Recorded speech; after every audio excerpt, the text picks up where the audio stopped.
నమస్తే, welcome to our channel. CM Jaganmohan Reddy mic ముందుకొస్తే చాలు అన్ని వర్గాలకు, అన్ని కులాలకు, మతాలకు వివక్ష లేకుండా సమన్యాయం చేశామని చెబుతూ ఉంటారు. ఇక ఆయన ఈ 5 ఏళ్ల పాలనలో ముఖ్యంగా చితికిపోయిన వర్గం అంటే బ్రాహ్మణ సామాజిక వర్గం అనే చెప్పొచ్చు. మరి జగన్మోహన్ రెడ్డి పాలనలో బ్రాహ్మణ సామాజిక వర్గానికి లభించిన ఉపాధి అవకాశాలు ఏంటి? అలాగే ఆయన అధికారంలోకి వచ్చాక ఇటు రథాలపై దాడులు కావచ్చు, దేవాలయాలపై దాడులు కావచ్చు, అర్చకులపై దాడులు కావచ్చు, ఇలాంటివి మొత్తం 160 ఘటనలు జరిగాయి. మరి ఆయన చంద్రబాబు ఏం చేశారు అని మాట్లాడుతున్నారు. మరి చంద్రబాబు హయాంలో బ్రాహ్మణులకు జరిగిన న్యాయం ఏంటి, అలాగే జగన్మోహన్ రెడ్డి హయాంలో బ్రాహ్మణులకు జరిగిన న్యాయం ఏంటి, రెండు బేరీజ్ వేసుకునే ప్రయత్నం ఈరోజు చేద్దాం. మనతో ఉన్నారు సీనియర్ పొలిటికల్ జర్నలిస్ట్ సత్యమూర్తి గారు. నమస్కారం సార్. నమస్కారం సార్. సీఎం జగన్మోహన్ రెడ్డి 2019లో అధికారంలోకి వచ్చాక బ్రాహ్మణులకు మేనిఫెస్టోలో చాలా రకాల హామీలు అయితే ఇచ్చారు. ఇప్పటి వరకు నేను ఎవరైతే అయితే మాట్లాడానో వాళ్ళెవ్వరూ కూడా సాటిస్ఫైడ్గా లేరు సార్. ముఖ్యంగా అర్చక వృత్తిలో ఉంటారు, లేదు అంటే వాళ్ళు సాఫ్ట్వేర్ జాబ్స్ అలాంటి వాటిలో ఉంటారు. ఇక ముఖ్యంగా చూసుకుంటే ఆంధ్రప్రదేశ్లో ఒక్క సాఫ్ట్వేర్ కంపెనీ కూడా ఈ 5 ఏళ్లలో మన దృష్టికి వచ్చిన సందర్భం అయితే లేదు. ఇంకా అర్చకులపై సరే సార్ ఎంతమందిపై దాడులు జరిగాయో మనం చూసాము. సో ఏం చెప్తారు సార్, రెండు ప్రభుత్వాలకు మధ్య ఉన్న డిఫరెన్స్ ఏంటి? ఎవరి హయాంలో బ్రాహ్మణులకు న్యాయం జరిగిందంటారు? చాలా మంచి టాపిక్ తీసుకున్నారమ్మా. అందుకు మీకు మొత్తం రాష్ట్రంలో ఉన్న బ్రాహ్మణుల తరఫున మీకు ధన్యవాదాలు చెప్తున్నాను. ఇక్కడ ఏంటి అంటే మొత్తం ఈ 5 సంవత్సరాల్లో దాదాపుగా 12 మంది బ్రాహ్మణులపై దాడులు జరిగినాయి. అంటే బ్రాహ్మణుల మీద దాడి జరగటం అంటే దానికి ఒక అర్థం లేదు. ఎందుకంటే బ్రాహ్మణులు ఎవరి జోలికి వెళ్ళరు. అంటే సమాజం మొత్తం బాగుండాలి, సమాజ హితం కోరేవాడే బ్రాహ్మణుడు. అటువంటి వ్యక్తి మీద దాడులు జరిగినాయి అంటే ఇంకా అసలు దీనికి ఏమన్నా అర్థం ఉందా? ఎందుకు? చిన్న చిన్న కారణాలతోటి మనం చూసాం. కొంచెం పక్కకి జరగండి, వెనక ఉన్న భక్తులు చూస్తారు అంటే ఆ బ్రాహ్మణుడిని కొట్టి జంధ్యం తెంచేశారు. ఈ తరహాలో అనమాట.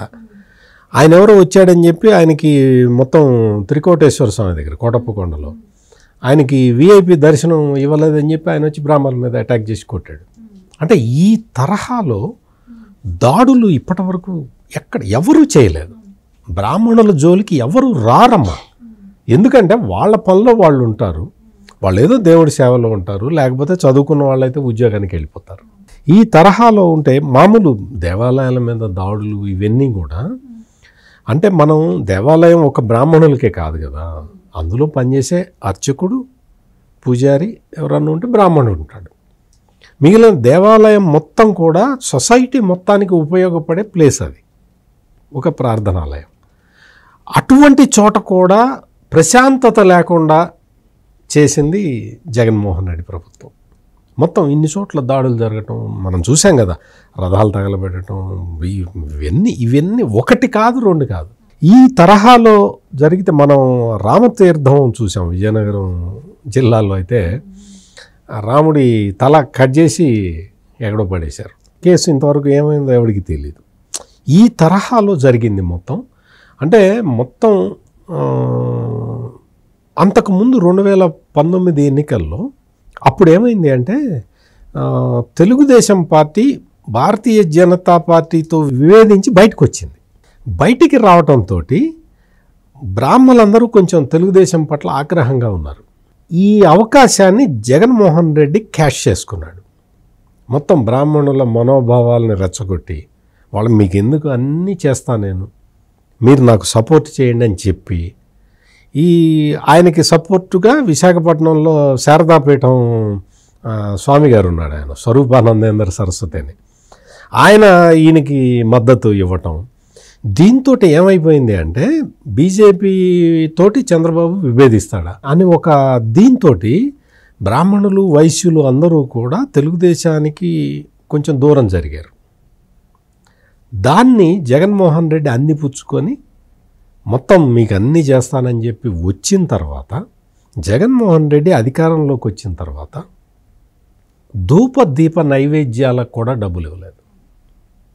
అంతకుముందు చంద్రబాబు నాయుడు 7,500 రూపాయలు ధూపదీప నైవేద్యాలకు ఇస్తే జగన్మోహన్ రెడ్డి దాన్ని తగ్గించి 5,000 చేశాడు. 5,000 కూడా ఎప్పుడు వస్తుందో తెలియని పరిస్థితి. మీకు అసలు ఒక విషయం చెబితే ఆశ్చర్యపోతారు మీరు. దేవాలయాల్లో ధూపదీప నైవేద్యాలకి ప్రభుత్వం నుంచి డబ్బులు రాకపోయేసరికి ఏం చేయాలో అర్థం కాక బ్రాహ్మణులు చాలామంది మానేస్తే అక్కడున్న ఆ ఊరు వాళ్ళందరూ చందాలు వేసుకొని దీపం పెట్టే దేవాలయాలు రాష్ట్రంలో చాలా ఉన్నాయి. అంటే ఈ తరహాలో మొత్తం ఒక దాడిలాగా జరిగింది. మొత్తం ఒక వ్యవస్థ మీద, బ్రాహ్మణ వ్యవస్థ మీద దాడులు ఈ విధంగా జరిగినాయి. ఆర్థికంగా కూడా ఇంక మీకు ఆర్చిక వెల్ఫేరు ఫండ్ ఇవన్నీ ఉంటాయి. అవన్నీ ఎక్కడ కూడా ఇంప్లిమెంట్ కాలేదు, అమలు జరగలేదు. ఈ తరహాలో జరిగింది అన్నమాట. మొత్తం మనకు చంద్రబాబు నాయుడు టైంలో భార్గవ భాగస్వామ్య పథకం అని ఒక పథకం ఉండేది. 2014 నుంచి 2019 లోపల చంద్రబాబు నాయుడు అమలు చేసిన పథకాలే చెప్తాం మీకు. ఇదేంటంటే అసలు ఎవరన్నా వృద్ధాశ్రమాలు, పేద పిల్లలకి ఏదన్నా పాఠశాలలు అది పెడతాము అంటే బ్రాహ్మణ పిల్లలకి సంబంధించి, బ్రాహ్మణ వృద్ధులకి సంబంధించి గవర్నమెంట్ కొంత షేర్ ఇస్తుంది. మీరు ఇవి పెట్టుకొని మీరు చక్కగా నడపండి అని చెప్పి దాన్ని భార్గవ భాగస్వామ్య పథకం అంటారు. దానికి టైటిల్ కూడా అంత అద్భుతమైన పేరు పెట్టారు. ఇంకొకటి కశ్యప పథకం అని ఉంది. అది చంద్రబాబు నాయుడు ఇంప్లిమెంట్ చేసిన స్కీమ్ అని. ఇప్పుడు నేను చెప్పేవన్నీ చంద్రబాబు నాయుడు ఇంప్లిమెంట్ చేసిన స్కీమ్స్. ఇందులో మొత్తం కశ్యప పథకం కింద అనాథ పిల్లలు, వికలాంగులు, వితంతువులు, వృద్ధులైన బ్రాహ్మణులకి ఆశ్రయం ఖర్చుల కోసం అని చెప్పి ఆర్థిక సాయం చేస్తుంది ప్రభుత్వం. ఇవన్నీ తెలుగుదేశం చెప్పుకోలేదు. ఇవన్నీ తెలుగుదేశం అప్పుడు చేసింది కానీ ఎవరికి చెప్పుకోలేదు. దాదాపు 39 కోట్లు ఖర్చు పెట్టారు. ఆ తర్వాత ఇప్పుడు ఎవరన్నా పేద బ్రాహ్మడు చనిపోయాడు అనుకోండి, ఎటువంటి ఆసరా లేని వ్యక్తి, గరుడ అంత్యక్రియల సహాయ పథకం అని ఒకటి పెట్టారు. పెట్టి అతనికి వెంటనే కలెక్టర్ దగ్గరికి వెళ్ళి, అయ్యా ఒక పేద బ్రాహ్మడు చనిపోయాడు, ఆసరాలు అతనికి ఎటువంటి ఇది లేదు అంటే వెంటనే కలెక్టర్ 10,000 ఇచ్చేసేవాడు. ఇది గరుడ అంత్యక్రియల సహాయ పథకం అని పెట్టారు. ఆ తర్వాత ఒకటి బ్రాహ్మణ కార్పొరేషన్ అనేది స్టార్ట్ చేసింది తెలుగుదేశం హయాంలో చంద్రబాబు నాయుడు. బ్రాహ్మణ కార్పొరేషన్ పెట్టి 270 కోట్ల రూపాయలు ఖర్చు పెట్టారు బ్రాహ్మణ కార్పొరేషన్ కింద. చాలా పథకాలు ఉన్నాయి, అవన్నీ కూడా చెప్తాం మీకు. ఈ కార్పొరేషన్ ద్వారా మొత్తం నిరుపేద బ్రాహ్మణులకి సహాయం చేయటం, అది చాలా స్కిల్ డెవలప్మెంట్ స్కీమ్స్ అన్నీ చాలా ఉన్నాయి. అట్లా 270 కోట్లు ఖర్చు పెట్టాడు చంద్రబాబు నాయుడు బ్రాహ్మణుల కోసం. అదేవిధంగా చెరక ఆరోగ్య బీమా పథకం, చెరక సంహిత అని మనం చదివి ఉంటాం కదా, దానికి సంబంధించి ఆరోగ్య బీమా పథకం ఒకటి పెట్టారు. దానికి పెట్టి ఇందులో ఎవరైనా సరే, అంటే ఎన్టీఆర్ ఆరోగ్య సేవ అనే స్కీమ్ ఉంది, జనరల్ స్కీమ్, అందరికీ పేదవాళ్ళందరికీ వర్తిస్తుంది. అది వర్తించని వృద్ధ బ్రాహ్మణులకు ఈ స్కీమ్ అన్నమాట. అంటే చూడండి ఎంత చంద్రబాబు నాయుడు ఏ విధంగా ఆలోచించాడో. ఈ విధంగా ఆలోచించి బ్రాహ్మణులకి దానికోసం సపరేట్గా ఒక స్కీమ్, హెల్త్ స్కీమ్ ఒకటి పెట్టాడు. గాయత్రి విద్యా ప్రశస్తి పథకం అని చెప్పి ఇంకొక స్కీమ్ ఉంది. దీన్ని కూడా ఇంప్లిమెంట్ చేశారు.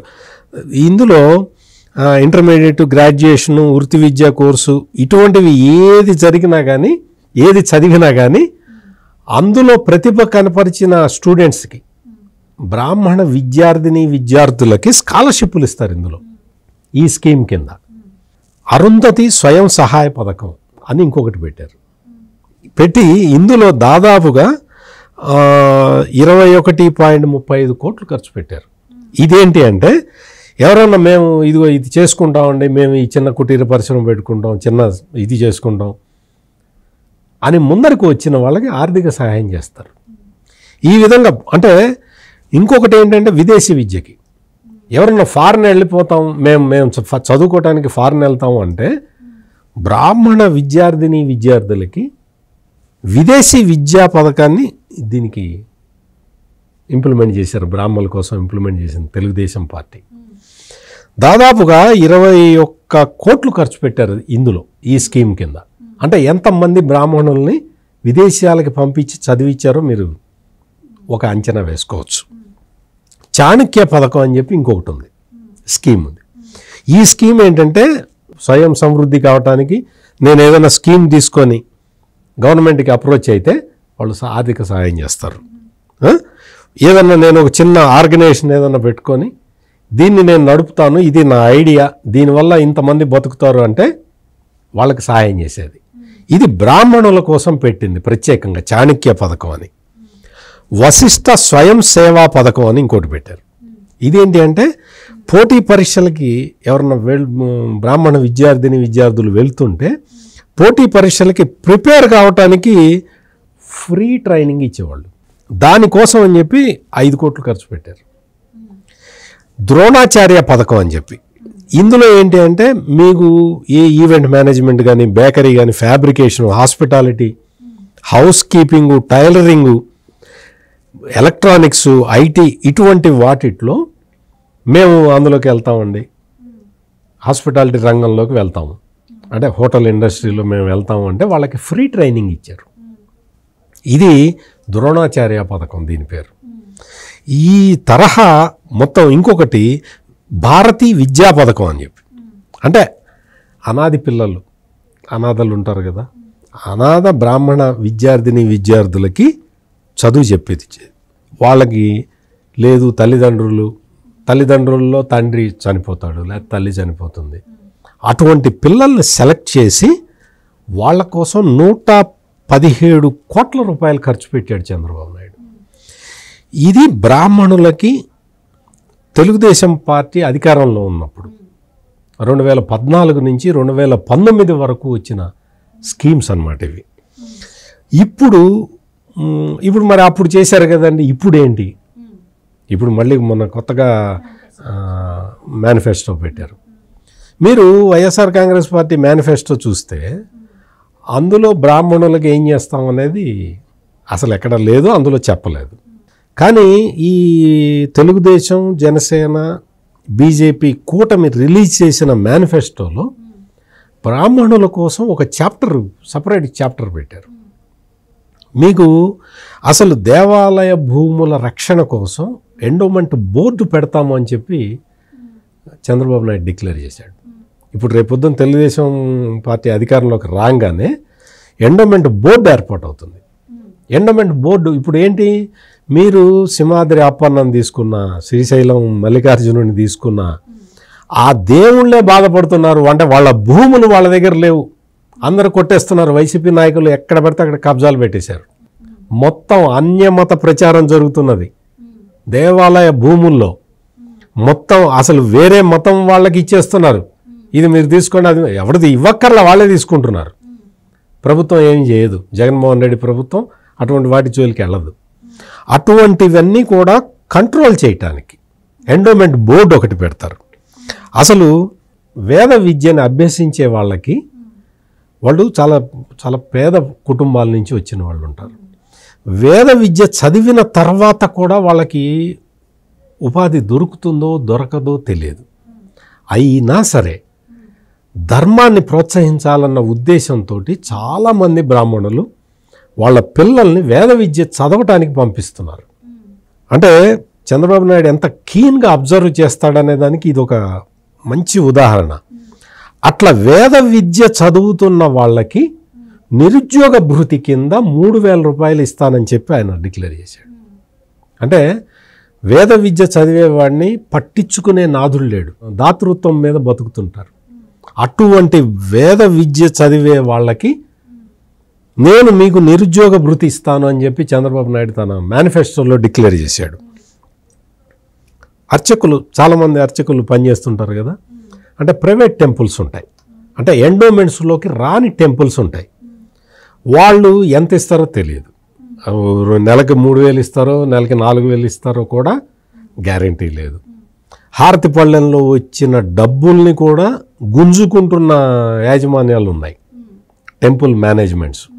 మాకు ఈ అవసరం ఉందండి, మేము లైటింగ్ పెట్టించాలి, లేకపోతే ఫెస్టివల్ వస్తుంది, దాని ఖర్చులకు కావాలని హారతి పళ్ళల్లో వేసిన డబ్బుల్ని కూడా దక్షిణని కూడా వాళ్ళే తీసుకునే పరిస్థితి ఉంది. అటువంటి అక్కడ పనిచేసే అర్చకులకి పూజారులకి మేము కనీస వేతనం వచ్చే విధంగా చేస్తాము అని తెలుగుదేశం మేనిఫెస్టోలో డిక్లేర్ చేసింది. అదేవిధంగా మీకు 50,000 రూపాయల ఆదాయం దాటిన టెంపుల్స్లో ఎండోమెంట్స్లో ఉన్నా ఎక్కడున్నా కానీ 50,000 రూపాయల ఆదాయం దాటితే 10,000 రూపాయల జీతం ఫిక్స్ చేశారు అర్చకులకి. అంటే ఇది చాలా గొప్ప స్టెప్ అన్నమాట. అంటే మీకు వాళ్ళు ఇంకా మీకు ఇప్పటి వరకు ఏంటంటే ఏదన్నా దేవాలయంలో అర్చకుడిగా రావాలంటే ఎవరిని బతిలాడినా రావట్లేదు. ఎందుకు రావట్లేదు అంటే అక్కడికి జీవనోపాధి లేదు, భృతి లేదు, తినటానికి తిండి లేకుండా నానా కష్టాలు పడాలి. అందుకని కొత్త తరం అంతా కూడా దేవాలయాలకి దూరంగా జరిగిపోతున్నారు. మాకొద్దు ఈ పౌరోహిత్యం, మాకొద్దు ఈ అర్చకత్వం అని చెప్పి వెళ్ళిపోతున్న పరిస్థితి. మరి అది అట్లా జరగకుండా ఉండాలి అంటే మరి వాళ్ళకి కనీసం వేతనం అనేది ఇవ్వాలి కదా. కనీసం ఇప్పుడు 10,000 రూపాయలు వేతనం అంటే ఒక కుటుంబం, చిన్న కుటుంబం బతకచ్చు. అందుకని అటువంటి స్కీమును తీసుకొచ్చారు. అదే కాకుండా పౌరోహిత్యం చేసే బ్రాహ్మణులు ఉంటారు. ఈ పౌరోహిత్యం చేసే బ్రాహ్మణులకి ఎటువంటి గ్యారెంటీ ఉండదు. ఏదన్నా దొరికితే లేదా అపరకర్మలకు వెళ్ళేవాళ్ళు ఒక రకంగా ఉంటారు, పెళ్ళిళ్ళు అవి చేయించేవాళ్ళు, శుభకార్యాలు చేయించే బ్రాహ్మణులు వాళ్ళు ఉంటారు. వీళ్ళందరికీ ఏంటి అంటే ఈ పౌరోహిత్యం చేసేవాళ్ళు వంట బ్రాహ్మణులు ఉంటారు. వంటలు అవి చేసేవాళ్ళు ఆడవాళ్ళు ఉంటారు, మగవాళ్ళు ఉంటారు. ఈ పౌరోహిత్యాన్ని వంటలు చేస్తూ బతికే వాళ్ళని వీళ్ళని కులవృత్తిగా గుర్తిస్తాము అని చెప్పి అది చంద్రబాబు నాయుడు డిక్లేర్ చేశాడు. ఇది చాలా గొప్ప విషయం.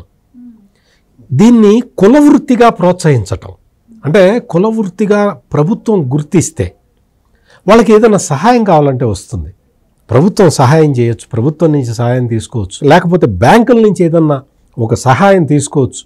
కులవృత్తిగా గుర్తిస్తాము అని తెలుగుదేశం తన మేనిఫెస్టోలో డిక్లేర్ చేసింది. అంటే అసలు ఈ తరహా స్కీమ్స్ చూస్తూ ఉంటే నిజంగా కూడా అనిపిస్తుంది అసలు బ్రాహ్మణుల గురించి తెలుగుదేశం పార్టీ ఇంత గొప్పగా ఆలోచించిందా? అసలు చాలా ఇప్పుడు చెప్పినవన్నీ కూడా చాలా సునిశ్చితమైన పాయింట్లు. ఈ విధమైన పాయింట్లని వాళ్ళు చూసి బ్రాహ్మణుల అభివృద్ధి కోసం ఈ విధంగా చేస్తున్నారు ఆ స్కీమ్స్, ఆ పాత స్కీమ్స్ అవన్నీ కూడా నేను మీకు సవివరంగా చెప్పాను. ఇప్పుడు ఈ కొత్త స్కీమ్స్ ఇవన్నీ బ్రాహ్మణ కార్పొరేషన్కి మళ్ళీ నిధులు ఇవ్వటం, ఇవన్నీ చూస్తూ ఉంటే నిజంగా కూడా అంటే మనం మళ్ళీ ఆంధ్రప్రదేశ్లో మళ్ళీ తెలుగుదేశం ఆధ్వర్యంలో బీజేపీ జనసేన కూటమి అధికారంలోకి వస్తే మళ్ళీ బ్రాహ్మణులకి మళ్ళీ స్వర్ణయుగం వస్తుందంటంలో మాత్రం ఎటువంటి సందేహం లేదు. సార్, ఇప్పటి వరకు టీడీపీ బ్రాహ్మణుల కోసం ఏం చేసిందో చెప్పారు. ఇక వైసీపీ విషయానికే వస్తే రథాలు తగలబెట్టే విషయం కావచ్చు, ఇలా ఆలయాలు కూల్చివేసిన విషయం కావచ్చు, అర్చకులపై దాడి కావచ్చు, వాళ్ళ మనోభావాలు దెబ్బతినేలా ఇన్ని ఘటనలు జరిగినా కూడా ఇప్పటికీ కూడా వాళ్ళలో ఒక్కరిని కూడా రెక్టిఫై చేయలేకపోయింది. ఇది తీసి పక్కన పెడితే ఇప్పుడు 2024 మేనిఫెస్టోలో బ్రాహ్మణులకి కొత్తగా ఇచ్చింది ఏమీ లేదు. 2019 మేనిఫెస్టోని తీసుకున్నట్టయితే ఇక్కడ ఏం చెప్తున్నారంటే పురాతన దేవాలయాల కోసం మళ్ళీ నిర్మించడం కోసం 1,376 కోట్లు మేము ఖర్చు చేశామని చెప్తున్నారు. వాళ్ళ గౌరవ వేతనం పెంచాము, వాళ్ళ రిటైర్మెంట్ విధానాన్ని రద్దు చేశామంటున్నారు. ఈ జగనన్న కాలనీలో ఇళ్ల స్థలాలు కూడా ఇచ్చామని చెప్తున్నారు. ఇక ముఖ్యంగా మీరు భూమి గురించి ఇందాక తీశారు, కానీ ఇక్కడ ఏం చెప్తున్నారు అంటే శ్రీశైలం దేవస్థానంలో 5,300 ఎకరాల భూ వివాదాన్ని మేమే పరిష్కరించాం, దుర్గగుడికి కూడా మేము నిధులు ఇచ్చామని చెప్తున్నారు. సో ఇలా వాళ్ళు చాలా చెప్పుకుంటూనే ఈవెన్ కార్పొరేషన్ విషయానికి వస్తే కార్పొరేషన్కి కూడా నిధులు పెంచామని చెప్తున్నారు. సో ఇవన్నీ కూడా జరిగాయంటారా నిజంగానే ఆయన హయాంలో? భూములు మాత్రం సెటిల్ చేశారు. ఏదైనా వివాదాస్పద భూమి ఉంటే అది వాళ్ళు తీసేసుకొని చాలా ఇష్యూలు అట్లా సెటిల్ చేశారు. ఇప్పుడు టెంపుల్కి నిధులు ఇవ్వటం వేరు, బ్రాహ్మణుల జీవన ప్రమాణాలు మెరుగుపరచడం వేరు. టెంపుల్కి నిధులు నేను స్టార్టింగ్లో కూడా చెప్పాను, దేవాలయాలని పునరుద్ధరించడం అంటే బ్రాహ్మణులకి నిధులు ఇచ్చినట్టు కాదు. అది దేవాలయం అనేది ఒక బ్రాహ్మణుల కోసమే కాదు కదా, సమాజంలోనే అన్ని వర్గాల ప్రజలు, అన్ని కులాల ప్రజలు వెళ్తారు, టెంపుల్కి వెళ్తారు కదా. టెంపుల్కి వెళ్తే ప్రశాంతమైన వాతావరణం ఉండాలి. ఆ ప్రశాంత వాతావరణాన్ని చెడగొట్టారు. దేవాలయాల జీర్ణోద్ధరణ అనేది చాలా పెద్ద కార్యక్రమం. మీకు రామతీర్థంలో రాముడి తల తీసేస్తే ఫస్ట్ ఒక చెక్క విగ్రహం పెడదామని ప్లాన్ చేశారు. అందరూ ప్రతిఘటించేటప్పుడు అప్పుడు మళ్ళీ కొత్త శిలా విగ్రహం తయారు చేయించారు. అంటే ఎక్కడికక్కడ మనం తప్పుకున్నామనే విధానంగానే ఈ 5 ఏళ్ళు జగన్మోహన్ రెడ్డి పాలన సాగింది. బ్రాహ్మణుల కోసం ఆయన చేసింది ప్రత్యేకంగా ఏమి ఈ స్కీమ్ తెచ్చాము, ఏముంది? అసలు బ్రాహ్మణ కార్పొరేషన్కి ఏమన్నా ₹1 ఫండ్ ఏమన్నా ఇచ్చాడా? బ్రాహ్మణ కార్పొరేషన్ నుంచి ఎంతమందికి సహాయం జరిగింది అనేది కూడా చూసుకోవాలి కదా. అసలు అటువంటి ఒక బ్రాడ్ థింకింగే లేదు. చాలామంది బ్రాహ్మణుల్ని జగన్మోహన్ రెడ్డి చెప్పిన మాటలు నమ్మి ఓట్లేశారు. ఇప్పుడు ఆ తర్వాత జరిగిన పరిణామాలు ఇవన్నీ చూసిన తర్వాత అసలు ఈయన 5 సంవత్సరాల్లో బ్రాహ్మణుల మీద అటాక్ చేయడం తప్ప వేరే మాట ముచ్చట లేదు. ఈ తరహా పాలన సాగింది కాబట్టి ఇప్పుడు మొత్తం అంటే బ్రాహ్మణులకి ఏ స్కీములు అవసరము అని ఆలోచించి తెలుగుదేశం ఈ స్కీములు తెచ్చింది కాబట్టి మనం ఇంత సవివరంగా దాని గురించి చెప్పుకుంటూ ఉన్నాం. బ్రాహ్మణుల గురించి జగనే ఇంత చేశాడు అనుకోండి, మనం ఇంత స్థాయిలో ఆయన గురించి కూడా చెప్పేవాళ్ళం కదా. బ్రాహ్మణులకి జగన్మోహన్ రెడ్డి ఏం చేశాడు? దేవాలయాలని మీద అటాకులు జరిగినాయి, అందులో బ్రాహ్మణులను పిలిచి కొట్టారు, ఆ బ్రాహ్మణుల యజ్ఞోపవీతాన్ని తుంచేశారు. ఇదే చెప్పుకోవాల్సిన పరిస్థితి ఏర్పడ్డది. ఇప్పుడు జరుగుతున్నదంతా అది. అందుకోసమనే ప్రత్యేకంగా తెలుగుదేశం మేనిఫెస్టో గురించి ఇప్పుడు మనం చెప్పుకోవాల్సిన అవసరం ఏర్పడ్డది. Right sir, thank you so much. Thank you.